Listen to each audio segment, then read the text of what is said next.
Equipada con un cilindro de 7 tiros, el Nagant M1895 utilizaba munición 7.62 x 38 mm R, notable por su peculiaridad de engarzar el cañón durante el disparo, aumentando la precisión y la velocidad del proyectil.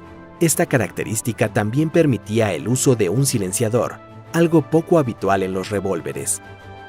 Aunque robusta y fiable, la Nagant M1895 tenía sus puntos débiles.